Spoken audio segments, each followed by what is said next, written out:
All right, good afternoon, everybody. I am Danae Wolf with the Learning and Organizational Development Unit. This is our last session with the Video Production Bootcamp. We have almost 50 people on today. I am thrilled, and now we have 50. I am thrilled with those numbers. That means you made it with us this whole week. This is our fifth and final session, and we're talking about Adobe Premiere Pro. I am going to hand it over to Rachel, who can introduce herself, and then she's going to dive in and show us the basics of using Adobe Premiere Pro for video editing.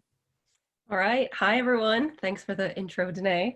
I am so excited that so many of you have decided to, invest the time, brave it out, learn Premiere Pro, because it's a really, really great tool. So I'm Rachel Leggett. I am a program assistant. I work in the Delaware County Extension Office. Me and myself, I see Rob Leeds is on the call, Jackie Smith and Kenzie Johnston. We've created what we call Studio 149, which is, if you haven't heard of us, we just kind of make video that we partner with everyone around the state. We make a lot of different kinds of content. So so I do a lot of the video editing, and I work in Premiere Pro. So that I'm excited to teach everyone today. If you have any questions while we're going through, please ask. I want this to be as valuable to you all as it can be. If you're stuck on something, I want to run through it. It can get kind of complex. This program, it has a lot to offer, which is a good thing, but it can also be a little overwhelming at first. So just, take some deep breaths. Please don't be scared away by this session today, because it's a lot easier when you've got the program in front of you and you're doing the clicking. It's a lot easier to navigate it for yourself. So please revisit the recording of this, use this as a tool so that you can sort of jumpstart your editing in Premiere Pro. So the way that I've structured the conversation today is we are gonna make a video. I have the example. I'm gonna just show it to you real quick. I'm just gonna share my whole desktop today. Oh, hold on, let me just redo that quick. So this video here, this is what we're going to be making.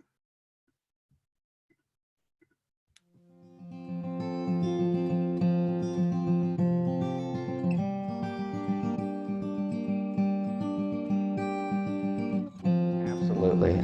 Clear back to the start of my career when we were looking at short season corn varieties, and you're able to look at how these varieties performing on your operation. It could mean that you're switching varieties, it could mean that you're looking at other genetics, but bottom line is it making a difference in my pocketbook? And I think every time that we've done on-farm research, there's been some type of tweaking that has happened in a farmer's operation because of it. And I think Coshocton County is a great example, and this is something that Jason mentioned, that our soils are so different, even within the context of not just from field to field, but within the field itself. Being able to do that replication, because the field that is here versus a field that's 2 miles down the road could be completely different from one another. So doing replication is very important.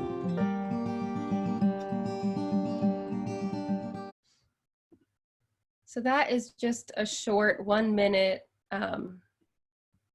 just an example of what you can do. This is going to be that interview B-roll style video, which I think is going to be really common, especially when you start making out videos. So I'm going to be teaching in Premiere Pro 2020 version 14.0.1. It updates kind of frequently. Most of the time the updates are very minor. They're just going to be bug fixes, glitches, things like that. So the first thing I want to start off with is that we need to be really organizational about how we keep our footage in our computers. Sometimes I think it might be necessary to get external devices, like an external hard drive. They sell these from 1 terabyte to, there's 4 terabyte ones. This is something you might need to invest in when it comes to making a lot of videos, because your computer can fill up really quickly. So what I do, I'm going to go ahead and share again, is when I know I'm making a new project, I make a folder for this project. So right now I'm just going to make it on my desktop. This might not be what I recommend, because you need to make sure where you're placing this folder, you have enough storage space that all of your video footage can fit, and you're not going to be overloading for, say, my computer. So I'm going to name this, on-farm research. And then within this folder, this is the important part, I'm going to make another folder. And I'm going to call this one Premiere Pro, or sorry, Premiere Files. I do this for every project because Premiere makes a lot of files and you want them to all be in the same place. If you get them separated, then your file will kind of, it'll have a lot of errors and it will yell at you, and you want to just make sure everything stays in one spot.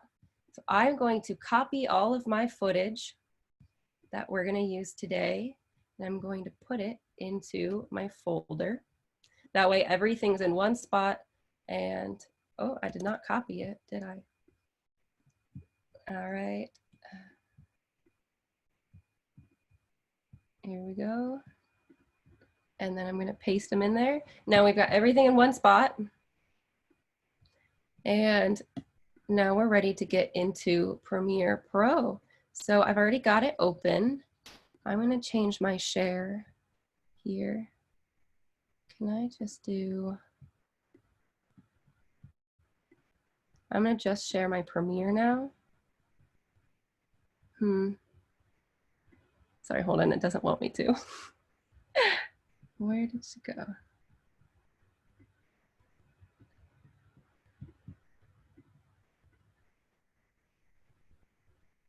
All right, that's fine. It's not happening. Okay, so we've got Premiere Pro here. And then on the left-hand side, what we want to click is New Project. That opens up a new window. We're going to title our project. I'm going to call it On Farm Research to match with my folder.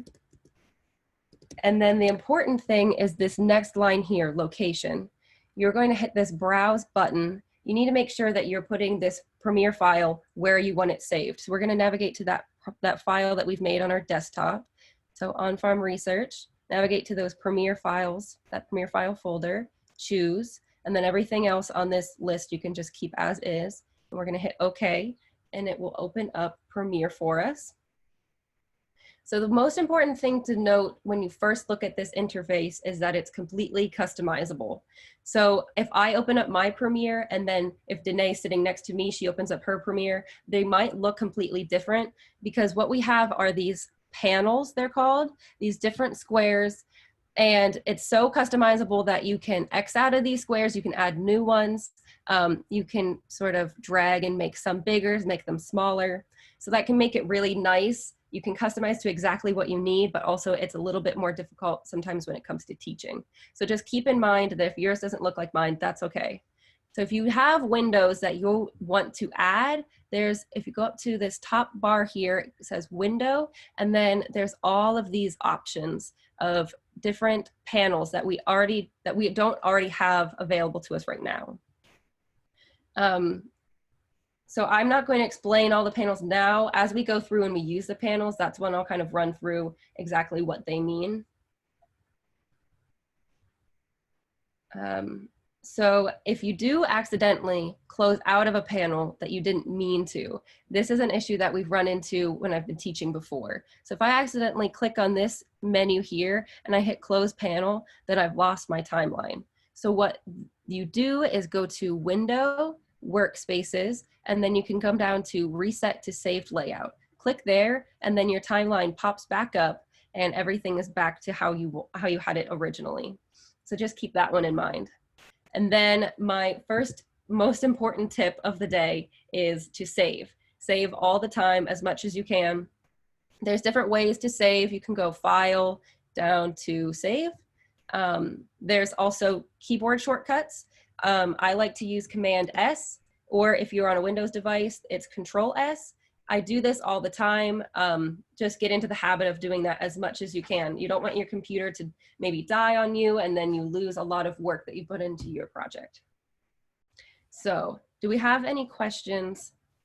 Yeah, Sarah asked, what windows do you recommend or what panels do you recommend starting with?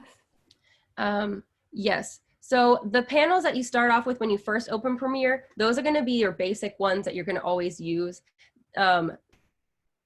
You don't need to worry about adding or adjusting that until you feel like it's no longer serving your purpose. So originally you'd probably start out with program, source, project, timeline. These are the basics. I have added over here this Lumetri Color panel. This most likely wouldn't be on your screen to start off, but I color footage a lot, so I've kept that in my saved layout. Does that answer your question? Okay. Is he wearing a love? I don't see it. I love the callback to one of the last sessions. He is wearing a love. What I'll often do is run it underneath a shirt and then clip onto the inside of the shirt. So thank you for noticing.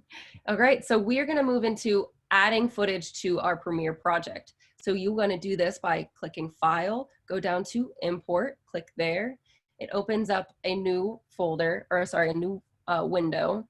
You're going to navigate to that file that you made earlier. So it's on my desktop called On-Farm Research, and I'm going to select all of the footage I want to put into my project. Make sure I'm not clicking anything unnecessary, and then click Import.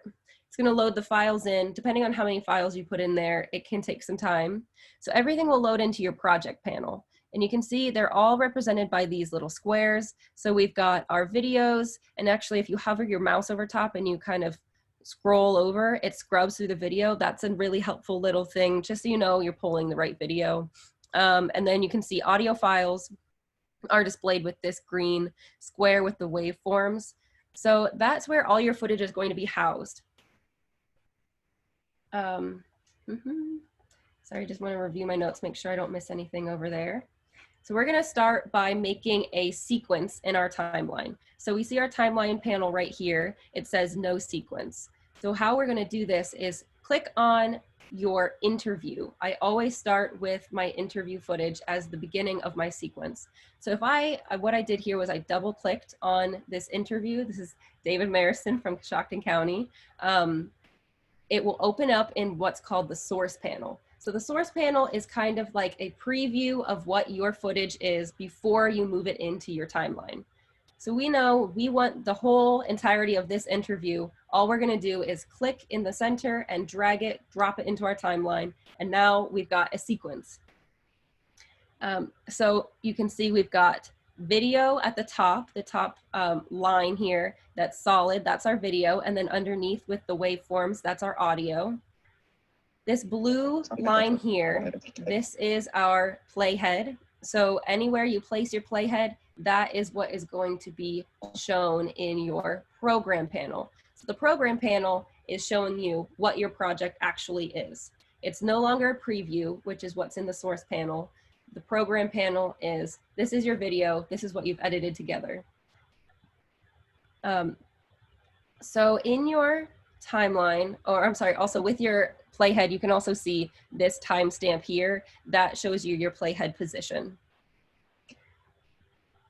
So when we have a video and we have audio, they are linked together automatically. And this is good because we don't want them to unlink. We don't want the audio to not match with the voice, with their mouths, but there are ways to unlink it. So the way you do that is right click on your footage. You're going to go up to unlink, and then you can see you can move the video independent of the audio.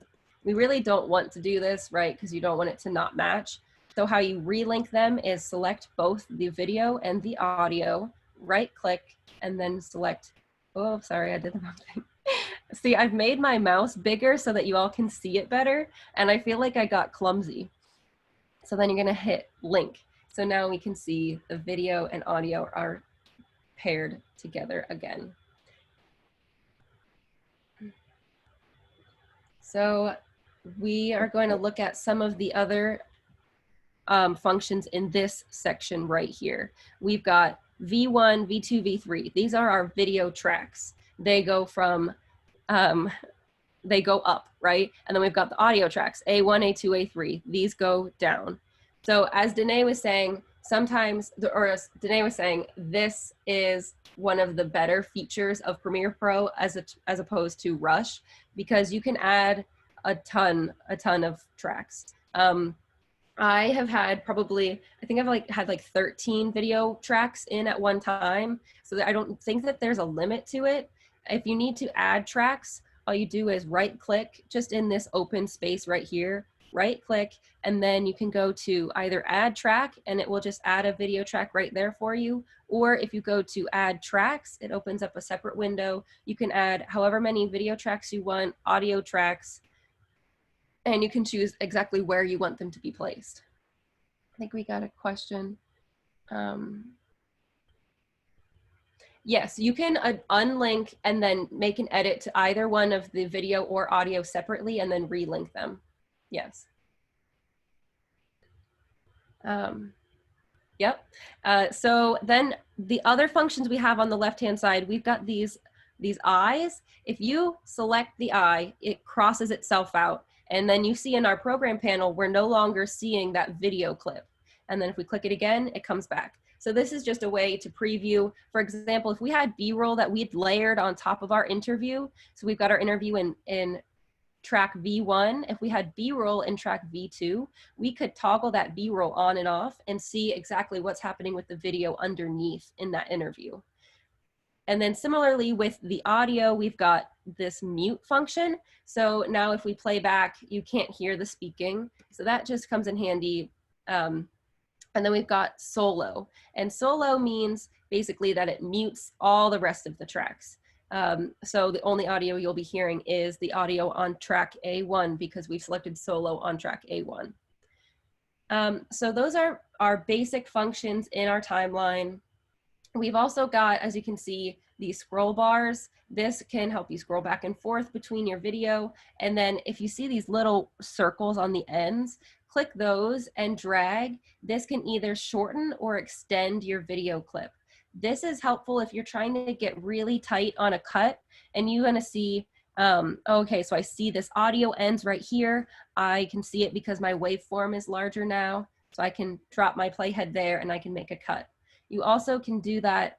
How it will make it easier is you can drop down. You can see your waveforms really well if you use these scroll bars on the sides. This is a good question. Just 1 second and I'll get to that. So you can use these scroll bars on the right and that will give you a better view of your waveform to make those more precise cuts. And then also, since I'm using a laptop, I use the trackpad and you just kind of do like the pinch gestures so that you can scroll back and forth. So now, does anyone have more questions? Yeah, so when you are adding more footage, for example, if you were to drop footage into the V2 track and it has audio attached with it, what you want is for it to go into the audio 2, the A2 track, and both the A1 and A2 audio will play at the same time. If you don't want the audio for, if you don't want the audio for the B-roll, then you can delete that audio. And right. Wendy, to clarify there too, the audio, so if you're layering like another video track on top of like your video 1 track, the audio from video 1 is still going to play. So as Rachel, like all of the audio plays unless you're muting it. So you're still going to be able to hear anything that's playing in the background. So if Rachel layers B-roll footage on top of David's interview, you're going to see the B-roll footage, but you're still going to hear David playing in the background or talking in the background. Yes, thank you for clarifying. So now we're going to move on to some of these tools we see in this section here. My favorite tool that we see is this magnet. So just to show this example, I'm going to quickly grab, I've got a photo here. When you drag photos into your timeline, they're pink, whereas a video is blue. So that's just a way to tell the difference. So I'm going to scroll in so we can see up close. When you're pulling two pieces together, you don't want to overlap them, because if I dropped this screenshot of this, this photo on top of the video clip 1, then it's deleting that part of clip 1. So you see if I've moved this back, then that part of clip 1 is gone. So that brings us to tip number 2. Most important tip is you can undo everything. Undo is the best function of Premiere Pro. There's multiple ways to do it. So you can go to File, or sorry, go to edit, undo, click, and then you can see I've moved that back. And then if I do undo again, we've undone that. The part is not deleted anymore. All is good. You can also do Command Z to undo, or Control Z if you're on a Windows device. So that was difficult, right? In order to get this to line up perfectly and not get rid of any of clip one. So if you click on this, this magnet tool, what it does is help you line those up in a better way. So you see how it kind of just snaps to the magnet functions as a way to help you connect those two without overlapping. So just always make sure that magnet is highlighted blue. That means it's on and helping you out with that. So we're going to move on over here to these tools in this lineup. We've got first the selection tool. This is a tool I've been using this whole time. It basically functions as a mouse. You can click and drag things. You also can use it to shorten or trim the beginning and end of video clips. So I'm going to scroll us in a little bit. We see at the beginning of our clip, we've got some audio. This is actually Rob Leeds asking a question of David Marison, and we don't really want that question in there. So in order to get rid of it, just having my selection tool, go down to the beginning of the clip, and it will turn into this red bracket with the arrow. So just click and drag, and we can see that audio probably ends right about here. So if I just let go, then we've trimmed that in, we can play it back. Absolutely. Oh, I think I left just a chunk. So now you see if I can scroll in, I can make sure I really got, there's that little bit of audio left. So I'm going to just trim it in a little bit further. Oh. And there we go. So now if we play it back, Absolutely. We've successfully cut out that part of the interview. So I'm going to just save just to keep the habit going. I noticed the photo you inserted in this is a screenshot. Does that mean the screenshots off of your computer are appropriate resolution for video? This screenshot is, it is high quality. I think it depends, not necessarily on, it depends on what you're taking a screenshot of, I believe. Danae, do you have a comment on this? Yeah, so I've noticed before, because I've tried to do screenshots and videos before, and what I typically do is when I'm taking the screenshot, I make it try to fill as much of my computer screen as possible, and then I try to do the whole screenshot of that entire area across my entire computer screen, because that's going to get you higher resolution. If you're screenshotting like a little tiny piece of your screen and then you're trying to blow that up to fit a full screen frame, it's probably not going to work so well. So if you're taking something like that's on the internet, you want to screenshot it, just try to maximize your screen and then like zoom in as much as possible so that what you want to do fills the entire frame, and then you can screenshot it. And it might not be perfect, but it's going to be higher resolution if you go that route. Right, yeah, that's a good point. Yeah, and if the thing that you're taking a screenshot of is low resolution, then it's not going to be appropriate. So yeah. Okay, so now we're going to move on to this second tool. It's called the Track Select Forward tool. This is helpful because if you want to, say there's a video that you want to put at the beginning of your sequence and you don't have enough room on your timeline. So if you use these two arrows, click, it will select everything that you clicked on and on. So I click and I can drag everything that's in my timeline after I've clicked will be able to be moved. Super helpful for when you want to add things to that beginning sequence, perhaps the branding video, the branding opening closing video. It's super helpful for that situation. I'm going to skip through some of these tools because they basically all do the same function, just some of them are, it's just a little bit of a different way to get to the same end result. So I'm skipping this ripple edit tool. We're going to go down to this razor tool. So the razor tool is important because you see here in the middle of this interview, we've got another question. And we also don't want that audio. So you can just tell in the waveform where we want to cut. So if I just use this razor tool, I'm just hovering here and I click, then it makes a cut and I can come down, click again. And then if I just switch back to my selection tool, select this section of the video and I just press delete and it's gone from the video. So that's helpful. If there's something that's in the middle of a large stretch of video that you don't want, you can cut it out. And actually we don't want the rest of this video for our purposes, so I'm just going to delete it as well. So now we've got the section of our interview that we're interested in using. And we are going to start putting B-roll in with it. I'm really quick just going to clean this up a little bit just to make it look a little bit better. Do we have any other questions possibly? Just going to save. Let me find, I think maybe this is going to be some B-roll we'll use. So if I just double clicked on it, it came back up in my source panel. Please ignore this for a second. So when you're looking at your videos in your source panel, oh, good question. So the question was, why are we seeing two audio files? This is not two audio files. This is actually just the left and right. Like you have two earbuds, a left and a right. This is all in one audio file. It's just displaying them separately. Yeah. So now back to our source panel. This is a clip of B-roll that I shot. I think what I'm gonna do is you pull your little playhead. Oh, sorry, this is not the right one. Let me go to, here we go. So with our little playhead, we scroll through and we can see where do we want, what part of this video do we want? Sorry about the audio.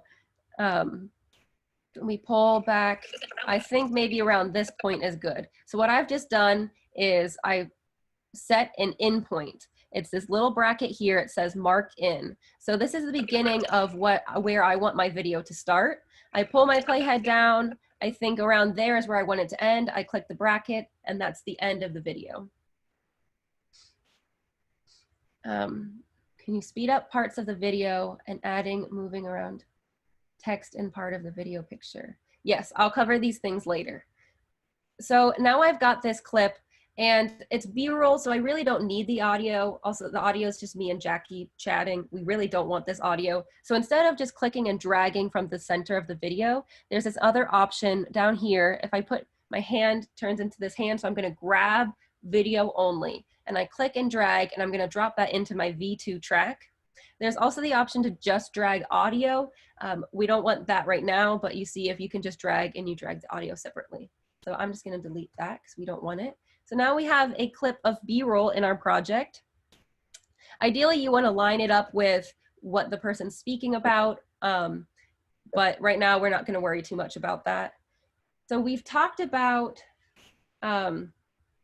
really quickly, before we move on from our source panel, there is this option I'd like to talk about in the right-hand corner, this playback resolution drop-down menu.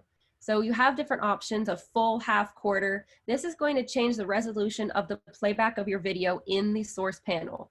So it just makes it a little bit easier on your computer. If you select a lower resolution, it doesn't do anything with the quality of the actual video, just the way that you're viewing it in this panel, so that it just lightens the load on your computer a little bit.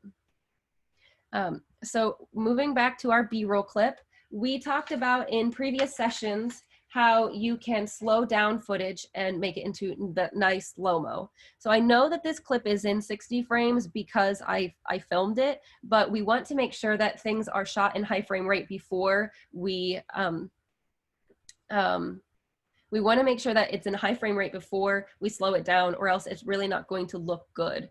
So to check if it's in a high frame rate, right click on it, and we're going to go down to this properties option. It will open up a new panel for us. These are a lot of different things that we don't need to worry about. All we need to look at is frame rate. So it says here 59.94. And we talked about how high frame rates can be 60, 120, 240. This frame rate, 59.94, that's the same thing as 60 frames per second. Some cameras just round it up to that nice 60. Some cameras keep it at 59.94. So we know by looking at this that we filmed in a high frame rate, so we're good to go ahead and make this into a slow-mo clip. So how we're gonna do that, right click on it again, brings up this menu. We're gonna click on speed/duration. And that will open up a window for us. We see right now our speed is at 100%. But what we actually want to slow it down to is 40%. It's a whole math equation of frame rate, and then it spits out what speed you want to slow it down to. So just remember 60 frames per second is slowed down to 40%. Type that in and then you hit OK. And you can see our clip actually expanded in length, right? Because we've slowed it down. So if we play it back. Short season corn varieties, and you're able to look at how. I don't know how well that's playing back, but it's nice and smooth, slow-mo. It looks pretty nice. So let's just pull in one more clip really quickly, just so we can get another example. So again, I've double-clicked on my thumbnail in the project panel. It opens it up in our source panel. I'm going to scrub through and pick, I think I like this part of the video. I'm going to click Mark In to set the in point. Scroll back, select Mark Out. And then again, just drag video only down to my timeline to the V2 slot. And then I know this one's also in 60 frames per second, so I'm gonna skip the step of checking to make sure that it is. So I'm gonna go straight to speed/duration and change that to 40%. And there we go, we've got another clip of B-roll other genetics in our video. So Rachel, can I ask the 40% versus the 50%? Is that because your interview was shot in 24 frames per second as opposed to 30 frames per second? Yes. Okay. That is because my interview is 24 frames per second, and because I made my sequence with a 24 frames per second clip, then my whole sequence is 24 frames per second. Gotcha. Yes. That was for my own clarity, so thank you. Yes, that's a good point. Yeah, because a lot of times if you're going to be filming with a cell phone, you don't have 24 frames per second as an option. So if you were shooting 30 frames per second for your interviews and 60 frames per second for your B-roll, then you would want to slow down your B-roll to 50%. So that's a good point to clarify. Thank you for that. All right, so now we've got B-roll in. Really quick, while we're adding every piece that we need in our video, let's make sure we get branding in there. So there is this branding video that must be at the beginning and end of every video. That is, we had a good discussion about this in the session earlier, when you do and do not need to add the branding. If you're going to be sitting down editing together a project in Premiere Pro, more than likely it's going to be something that you want to put that branding on. So we're going to go ahead and add that in. We've clicked it in our double-clicked it in our project panel, opens in our source panel, but you see we don't have room, right, to put our branding slide in. So I'm going to select that track select forward tool, click, you see how everything selected. I'm going to click and drag. That way we have enough room for our branding video. And it was brought to my attention that we do now have an extension specific branding open close video, and that must have just gone up within the week. So I haven't downloaded it yet, but make sure to get onto that branding website. All the assets are available for you. So just download them, keep them on your computer. So now we've got our branding in, and we want to move the rest of our video back over so it meets up. And all you have to do is click. Yes, there is a 4H specific one too. That's a good point. You click in this empty space here and it creates this white box. All you have to do is select delete and it will move everything forward for you. So that's just sort of a shortcut. And then we also need to have the branding at the end of the video. So I'm gonna move our picture here. I'm gonna just put it at the end of our video because that might look nice. And then I'm going to copy. So I just did Command C or Control C. And then when you paste something in your timeline, it's going to paste where your playhead is located. So if I were to just paste exactly where I'm at, you see how it's just pasted it right on top, and that's not what we want. So we're gonna go back to our handy undo, move our playhead down to the end of the video, Command V, and it pastes it right in for you. So we're gonna just click and drag it so it meets up with the end of our video. Now we've got one more thing to add in. I'm gonna just hit save just to keep doing that. We want to make a title. I think there's a lot of different ways that you can make titles in Premiere, but to me the easiest one is just File, New, Legacy Title. If you click this, it will open up this window. I always leave these settings the same. For the title name, sometimes I just leave it Title 01. It really doesn't matter. I'm just gonna name it eFields, and I'll select OK. So it opens up this new window I'm going to make it a little bit bigger. And this is where you can add a lot of different text options. You can add in logos or graphics. There is tools like a pen tool, shape tools. They're very similar to other Adobe like graphic design software. So this title editor is a lot more robust than the title editor that's in Adobe Rush. So I'm just gonna, you know, add some text on here on farm. Oh boy, farm research. What did I do? So we've got a title here. I can change it. I've got, you know, my correct font, Proxima Nova. I can change it to, and I can change it from thin to bold. I can change the font size. There's also different things like kerning. This is the more advanced options where you can adjust the kerning and it will spread the letters apart. There we go. You can also, this is kind of the confusing thing about legacy titles, is wherever your playhead is located, you see we've left our playhead at this spot in our timeline. That's what's going to show as the background of your legacy title. So right now our playhead is just hanging out. This is empty space. So it's just going to be a black background. But if I put my playhead over here, over top of our photo, then that is what's displaying as the background of our legacy title.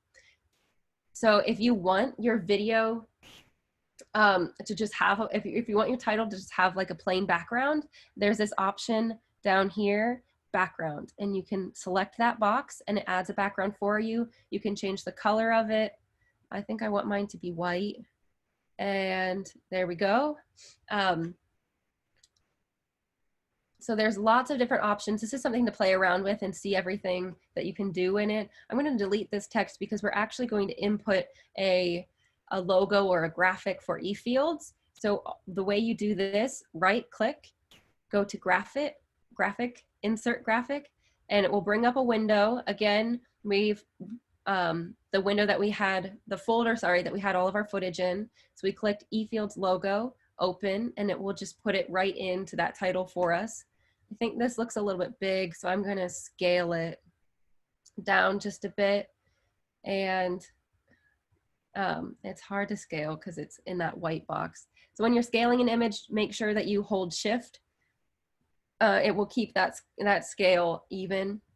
And then this is no longer centered. So if you go over to the left-hand side where there's these center options, click both of them and it will center you up on both planes. So now this is a little scary. What we do is you just X out of the title you've just made, and then where you find your title, not to worry, it's in your project panel. So we see our eFields title is right here. So we want to drag that into our timeline. I think we want to put it after our branding and before the video starts. So I've got that track select forward tool again. Click, and you see everything beyond it was selected. I'm going to drag this out and then go back to my selection tool. Click and drag our new title in, and it appears as a pink box as well, just like the photos. And then I'm going to, you can also just click and drag to select your files. So if your video is shorter, that's another option, so you don't have to keep swapping back and forth between these two tools. So we're going to click and drag this back to meet up with our title. So now I'm going to hit save, and we've pretty much got everything in there that we want for our video. But now there's different things that you can do just to clean it up a little bit. We can go into the effects. So we have an effects panel. Mine appears in this lower left-hand corner. Again, yours might not be located there. Also, you might not have an effects panel. So make sure you go up to Window, and Effects is selected with that check mark. So we click on our effects panel. There's loads of effects that are in Premiere Pro. This is another thing that makes it, again, more powerful than Adobe Rush. You can see there's all these folders and then folders within folders of all of these effects. And a lot of them you won't use, especially when you're first starting out. So I think the easiest thing that I found is just to use this search bar and type in the name of the effect that you're looking for. So when we have at the beginning, if I play this back, so kind of abrupt transitions here. So I want to add something to make that look Absolutely. a little smoother. So if I type in dip to black, that is going to be our fade from black into video.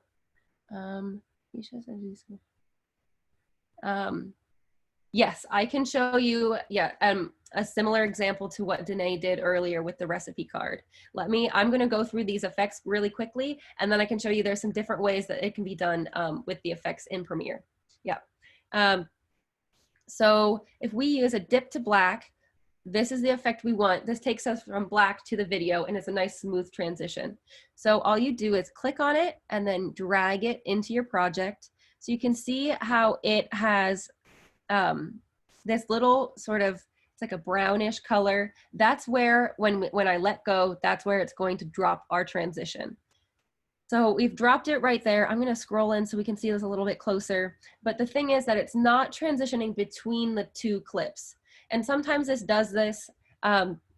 It's kind of annoying. What I'll do is click on dip to black and go to my effects controls panel up in the left-hand corner. And you can see this is all dedicated to my transition because this is the effect I have selected. And this is the transition right here. So all I have to do is click and drag it. And it's kind of a little cheat so that it makes sure that the transition goes from the branding to our title. So if I play it back, now we've got that fade. It looks a lot nicer. I think I'm going to drag a fade over in between our title and our clip here as well. So you see now it's allowed us to put the transition over both the title and the clip this time. So we play that back. Absolutely. And there we go. We've got some nice transitions. I saved again. There's also another transition called cross dissolve. That's pretty common. Danae showed this in Rush earlier today. I'm just gonna scooch these two closer together so I can show you what that looks like. So you just type in cross and cross dissolve will come up. Again, you're gonna click, drag it, and then just hover to see where it will drop it. I wanna make sure that it drops over both pieces of B-roll. Drop, and then you can see performing on your operation. I don't know how nice that looked for you guys, but it's a smooth transition between two clips. So they're similar to these transitions with video. There's also audio transitions. So at the beginning here, we've got kind of an abrupt beginning to our audio, and we want to smooth that out a little bit. So if I go to exponential fade, if I type that in, this is going to fade us up from 0 to our audio. To our full audio.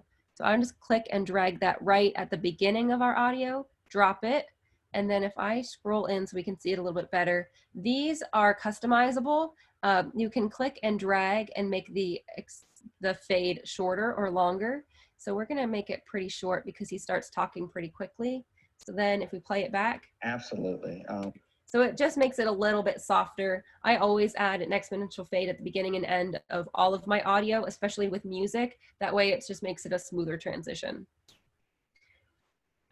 So we're gonna get into a couple of the other effects that are really some of the bonus features of Premiere compared to Adobe Rush. So I'm gonna pull in another clip just as an example, really quick. It opens in my source panel. I'm going to select the part of this video that I want. So I'm going to mark in, drag out, and then I'm going to mark out. Just drag my video down into, I'm going to just drop it at the end of my project in the V1. And then if I go back to my effects, I'm going to type in the warp stabilizer tool. So I just click and drag the warp stabilizer onto my B-roll footage. And if I put my playhead over top of it, you can see it's doing, it's analyzing the background and then stabilizing, and boom, it kind of cropped our video in. And this is how Premiere will stabilize shaky footage. It does this by cropping the footage in so you lose some quality, but it stabilizes it. So I'm actually going to copy and paste our video so we can see the before and after. So with my video selected, I'm going to go back up to my effects controls panel, This is where you can see our warp stabilizer tool is located. There's a lot of other customizable options for each video that you'll have in your timeline.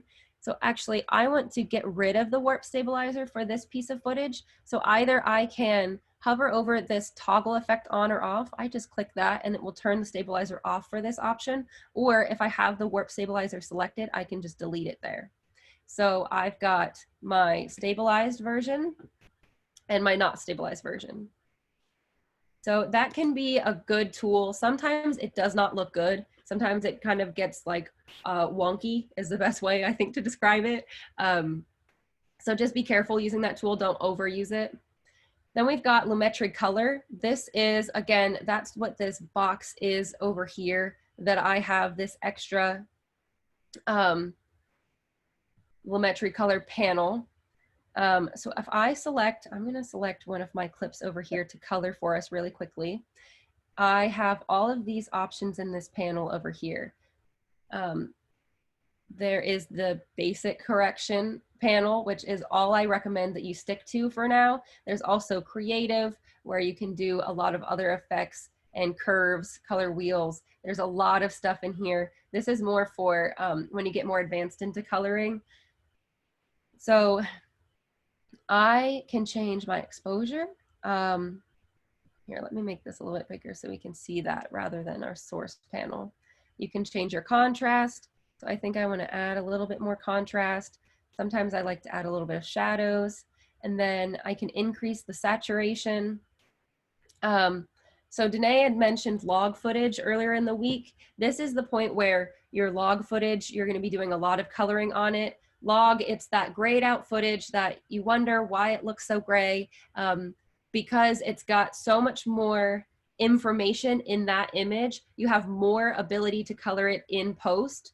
So that means right now you can color that log footage really well. It does take a lot of time though, and log footage, it's something, log itself is not very common. It's only going to come in more high-end cameras. My camera, I had to buy log separately and then install it onto my camera. So it's not going to be super common, but just wanted to clarify that point. So you can increase the saturation of your footage. Also, whenever I'm adding saturation, if I think like 125 looks good, what I end up doing is I just bump it up to about 130. I add a little bit extra because when you export, you're going to lose a little bit of that extra vibrance. It's just, unless you're exporting in the super, super high format, you're going to lose a little bit of that extra, extra color. So that's just a quick intro to coloring. There's a lot of stuff that you can do with it. If we just sneak into this creative panel for a second, you can, add a faded film look. This looks like a little Pinterest board or something. You can do some kind of cute stuff. You can get really wild with like if we change the shadow to this green color, there's a lot of stuff that you can do. This is where you can get more creative with coloring. We've also got black and white options. So in the effects panel, there's a black and white option. And then you type in, make sure you type with the and sign, that ampersand, because that's how it's going to come up. You can click and drag, put it onto your footage. So now we've got some interesting colored footage. We're getting kind of artsy over here. So those are just some options. Another last effect I want to show is crop. So this is similar to what Danae was showing us earlier. So you just type in crop, click and drag it over. I'm going to actually layer these two videos on top of each other so we can see the full effect of this crop. I'm going to put the crop effect on both of these videos. So if I just select the one at the top, I'm going to move this program panel out of our way really quickly. So we see I've got this top video selected. That's what's showing up in my effects control panel. I do not have a crop function on there. I've got this crop effect on my footage. So I think that it might be nice if I crop the left side of this video and just leave this leaf on the right-hand side. So I'll just click and drag. And my video, if I put it to 50, then it's on half of the screen, right? So if I wanted to put one of my titles in, I can, maybe I'll just copy this one as an example. Sorry, here we go. So if I wanted to put my title over top, here we go. I'm gonna have to move it really quickly. So you can also adjust the position of any of your video, title, photos. That's this top option here in the effects control panel. So if you move this number, this is going to move it up and down. And then this number on the left is, oh, sorry. It's gonna move us to left and right. So if I had my title here on the left-hand side, there we have it, and then it will show my video on the right-hand side. So this is a similar example to what Danae had done earlier, and this is the Premiere Pro version of it. So we've got question. When you mark in and out, does it crop that footage in the library as well? No, it does not. Your full video footage will be available in the project panel. It's only cropping it so that it can be placed into the timeline. So your full video is available. If you want to pull multiple sections of the same clip, that can be done as well. So you're not doing any damage to the original file. And then you just select a different clip if you want to adjust the other screen. I'm sorry, what was the question? So like what we're doing with the half screen, so you adjusted the eFields logo, but if you wanted to adjust the other one, you would just select that clip and then adjust the shape of that one? Yeah, so if I wanted to, maybe I can move the position of this one, so I can get like that, that part of the corn in. So there I've got a nice side-by-side sort of view of the B-roll. Great, thank you so much. Yes, yeah. So that's all for our effects. There's so many more that you can use, but I'm not going to get into too many more today. I'm going to go ahead and delete that extra title we have in there, and then I'm just going to save. So we're just going to do music, and that will be just about our last thing for today. I have a song that I've already downloaded. I have it from, I have a subscription to a music service. So that's where I get a lot of the footage, or sorry, the music that I use. There are, again, a lot of free music websites out there. Danae, if you want to type any of the ones that you know of in the chat box real quick, that might be helpful. There's a lot of free music out there. Just make sure that it is free, that it's, it was the CC0 license, so that you can use it for free. You don't want to be stealing any music. So I'm going to drag my music into my A2 track really quickly. And then the most important thing when you're dealing with music is if you play it back right now, thanks Danae, it's going to be too loud and it's going to overpower our interview audio. So I am going to, again, hover my mouse, click and drag. This is going to make our audio track a lot bigger so that we can see our waveforms better. And we also have access then to this white line. This is going to change our audio volume. So you can see right now our audio level is at negative 0.00 decibels. So we want to click and drag this down. A lot of times for interviews, I'll bring it down to around, you know, anywhere from negative 20 to negative 30, negative 35. You really don't want it to be too loud. So I'm going to unmute the interview so we can hear the mixture of the interview audio and the music together. Back to the start of my career when we were looking at short season corn varieties, and you're able. So that's a pretty good balance of music to interview audio. And then again, when you're working with music, you're going to want to add those exponential fades at the beginning and end so we don't have any abrupt changes to our audio. So I'm just going to drag this in really quickly. And our last thing is exporting the final video.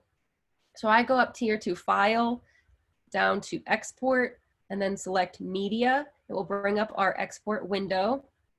We want to make sure our format stays at H.264.